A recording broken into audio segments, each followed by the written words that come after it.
We all know medical bills can be a nightmare, but could you imagine dealing with that while trying to tackle alcohol addiction? I mean, it takes a lot of courage to even admit you need help, right? It does.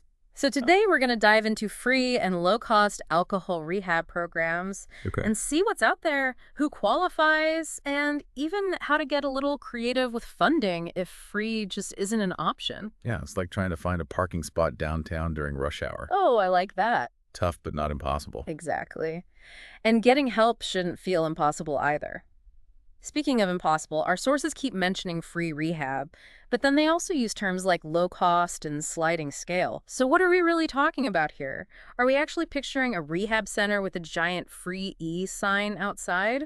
Well, not quite. I mean, some programs are fully funded, but others base it on your income, like a sliding scale almost. Yeah, I see. And then some even offer like special financial aid. So it's more about making treatment accessible regardless of your situation. Exactly. Which is reassuring because one thing our sources really emphasized was this medically supervised detox. Why is that such a big deal? Well, imagine running a marathon every day for years and then just stopping cold turkey. Your body would freak out. Oh, for sure. That's kind of what happens when you suddenly stop heavy drinking. Medically supervised detox is there to help you manage those intense withdrawal symptoms, but safely and effectively. So it's not just about comfort, it's about making sure your body is okay. Exactly. That makes a lot of sense. Now, how do you even find these programs? Is it like searching for a needle in a haystack? No, not at all. Our sources pointed us to the SAMHSA directory. Familiar with that? I'm not, no. It stands for the Substance Abuse and Mental Health Services Administration. They have this online directory, kind of like a treasure map, for local treatment resources. Oh, nice. And it's user-friendly. Surprisingly, yes. Sometimes those government websites are a little archaic. Right. No. But definitely don't limit yourself to just those government programs. Think outside the box a little. Okay. Nonprofits, faith-based organizations, those often have great resources and programs too. Oh, that's right, yeah. Many of which are free or very affordable. Okay, good point. So even if a program isn't completely free, there might be ways to make it work, right? Oh, absolutely. Many of them are really flexible and they'll work with you regardless of your income. So they might offer like financial assistance, payment plans, things like that. So don't let money stop you from getting the help that you need. I love that. So it's all about finding a path, not hitting a dead end. Exactly. Okay, so once you've found some potential programs, how do you know which type is right for you? Because our sources mentioned different approaches, and it would be great to just get a quick rundown of what those look like. Yeah, there's a surprisingly diverse menu of options out there. Okay. But let's start by diving into the world of support groups. Okay, let's do it. Support groups. Okay, so everyone's heard of AA, but our sources mentioned some lesser-known alternatives that I'm kind of curious about. Yeah, AA, Alcoholics Anonymous, it's definitely the big name out there. But it's not necessarily a one-size-fits-all kind of thing. Right. Our sources actually point out that for some people, that emphasis on spirituality and a higher power, it can be kind of a turnoff, Yeah. They might be looking for something a bit more secular, like smart recovery, for example. Smart recovery, what is that? So that stands for self-management and recovery training. Okay. It's all about giving you like practical tools and strategies Right. to manage your recovery on your own terms. So it's less about, surrendering to a higher power and more about empowering yourself, taking control. Okay. I can see how that would appeal to people. So that's interesting.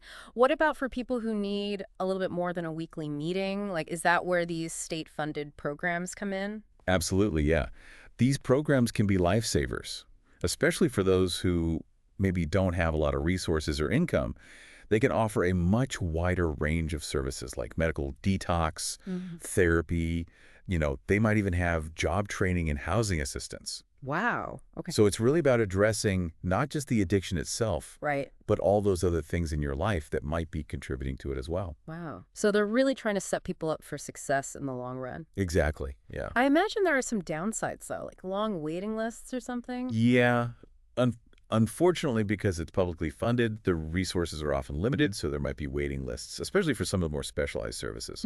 And there might be, certain requirements you need to meet to be eligible, but, honestly, the support that they offer can be life-changing for people, so it's definitely worth looking into. Yeah, absolutely. Now, what about this whole world of online programs? Because, I don't know, I'm a little skeptical. Can you really get support for something like addiction through a screen? It's a good question. And while I think Nothing can replace that face-to-face human interaction. Online programs definitely offer a level of flexibility and accessibility you just don't get otherwise. Okay, yeah. So think about it. You can access support groups, therapy, even just like general information and resources from your own home, any time of day or night. Oh, okay. And that can be huge for people who maybe can't take time off work or Yeah, arrange childcare or whatever it might be. that makes a lot of sense. But, I mean, do they actually work? Well, our sources point to a growing amount of research showing that online therapy and these support groups, they can be just as effective as in-person ones Wow, okay. for a lot of people. And then you also have that community aspect as well, right? So platforms like stepchat.com, for example, they're creating these virtual spaces where people can connect, share their experiences, be there for each other. And they can do that 24/7. So it's like having a support network right in your pocket. Exactly. That's really cool. I can see how that would be really, really valuable. I guess the one downside is not everyone has equal access to technology, right? Like reliable internet and all of that. That's a really important point, and it speaks to that larger issue of the digital divide that still exists. But, even if those free programs aren't the perfect fit for everybody, there are other ways to make treatment financially doable, you know? Okay, so let's talk about some of those alternative funding options because nobody should have to choose between their health and their bank account. Right, exactly. And you might be surprised to learn there are actually more options than you might think. Okay. So for starters, it's always worth checking your eligibility for those government programs, Medicare, Medicaid. Right. Those are the big ones, but they can be tough to navigate. Yeah, you're telling me those systems are complicated. So just a quick recap in case anyone's unfamiliar. Medicare, that's generally for people 65 and older or those with certain disabilities. They do offer some coverage for addiction treatment, but it might vary. Medicaid, on the other hand, that's more for those with low incomes, individuals, and families. And it can offer more comprehensive coverage, but again, it really depends on your state. Got it. Okay. So definitely do your research, see what's available where you live. What if you don't qualify for either of those programs, though? Well, that's where things get interesting. Okay. Our sources actually highlighted a few lesser-known avenues specifically for addiction treatment. Really? Yeah. Did you know there are organizations and foundations that offer grants and scholarships specifically for this? No. That's amazing. I had no idea. Yeah, It's like they're saying, we believe in you. We want to support your recovery. exactly. It's this whole other world of funding that a lot of people just don't even realize is there. That's amazing. And then, of course, you've got crowdfunding. Wait, people crowdfund for rehab? Yeah, it's becoming more and more common, actually. Platforms like GoFundMe, Kickstarter, they've really opened up those opportunities for people to kind of reach out to their networks for support. And it's not even just about the money. Sometimes it's about raising awareness, breaking down that stigma, Yeah. just sort of building that community support. That's so powerful. I love that. And sometimes that support goes beyond just the financial, right? Like I imagine just being able to talk to your family, your loved ones, explain what you're going through, ask for their help, even if it's just like a shoulder to cry on that can make a world of difference. Absolutely. Sometimes, all you need is that one person who's willing to just listen without judgment, offer words of encouragement, things like that. It can be incredibly powerful. For sure. Okay, so we've covered a lot here. We talked about free programs, those alternative funding routes. Clearly, there's no one right answer. It's about finding what works for each person. Exactly. Yeah. But before we move on, I want to circle back to something we mentioned earlier, medically supervised detox. Why is it so important? What are the risks of going cold turkey? Right. Let's unpack that a little bit more. So we're back and ready to dig a little deeper into this idea of medically supervised detox. Our sources really weren't kidding around. This is not a DIY project.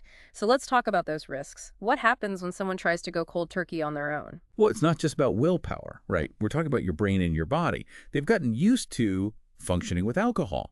And when you take that away suddenly, things can go haywire. Yeah. We're talking seizures, hallucinations, blood pressure through the roof. Your body basically goes into panic mode, trying to figure out what's going on. That's where the medical supervision becomes so important. So it's about making that process as safe as possible. Exactly. Because your body's already going through enough, right? Exactly. Okay, that makes a lot of sense. But let's say the detox period is over. What comes next? Because our sources also talked about the importance of having a solid aftercare plan. So what does that actually look like? Well, you wouldn't run a marathon and then just collapse at the finish line, would you? You need time to recover. And it's the same with addiction. Aftercare is all about that crucial recovery phase. Okay. So it might involve things like ongoing therapy, maybe joining a support group, even looking into a sober living environment. Sober living, what is that exactly? So it's basically a structured and supportive living situation, but it's alcohol and drug-free. Okay. So people in recovery can live there, go to meetings, hold each other accountable, and really learn some essential life skills to help them stay on track. So it removes a lot of those temptations and triggers. Exactly. Makes it a little bit easier during that transition period. But not everyone needs that level of structure, right? What about people who are ready to kind of go back to their everyday lives? What does aftercare look like for them? Well, that's where having a personalized plan is so important. It might mean outpatient therapy, regular check-ins with a sponsor or a therapist, learning those healthy coping mechanisms for stress, and even addressing any underlying mental health issues. Because a lot of times those things go hand in hand. They do, yeah. It's about building up that toolbox of resources and strategies to help you navigate those inevitable bumps in the road. Because, let's face it, none of us are perfect, and recovery is not always a straight line. Right, there are going to be ups and downs. Absolutely, and our sources really emphasize that. Yeah. Setbacks are normal. Don't be afraid of them. Anticipate them. Right. Have a plan in place for those moments when things get rough. That's great advice. Know who you're going to call. Know what coping mechanisms work for you. Yeah. Having those answers ready can make a world of difference. It's like an emergency contact list. Exactly. But for your recovery. I love that. What if someone is going through this alone, though? What advice would you give them? I would say just remember, you're not alone. Even if you feel alone, there are so many resources out there. Support groups, hotlines, online communities. Don't be afraid to reach out. Even if it's just to hear a friendly voice, right? Exactly. Sometimes that's all it takes, just to know that someone gets it, that you're not the only one who's going through this. Yeah, it's so important. And it reminds me that addiction, it doesn't just affect the individual, right? It's families, it's communities, it's a much bigger conversation. So as we wrap up here, what are your final thoughts on that societal impact? What more can we be doing to support those who are struggling? Well, we've made progress in reducing the stigma, but there's still such a long way to go. I think it starts with shifting our mindset from judgment to empathy, from punishment to treatment. Compassion. Exactly. Imagine if we treated addiction like the health issue that it is, where everyone, regardless of their income or background, had access to the resources they need to get better. That's a dream, right? A world where seeking help is a sign of strength. Absolutely, because everyone deserves a chance at a healthy and fulfilling life. That's beautifully said. And on that note of hope and possibility, we're going to wrap up this deep dive into the world of affordable alcohol rehab. Remember, if you or someone you love is struggling, you are not alone. There is help, there is hope, and recovery is possible. Thanks for joining us, and keep those conversations going.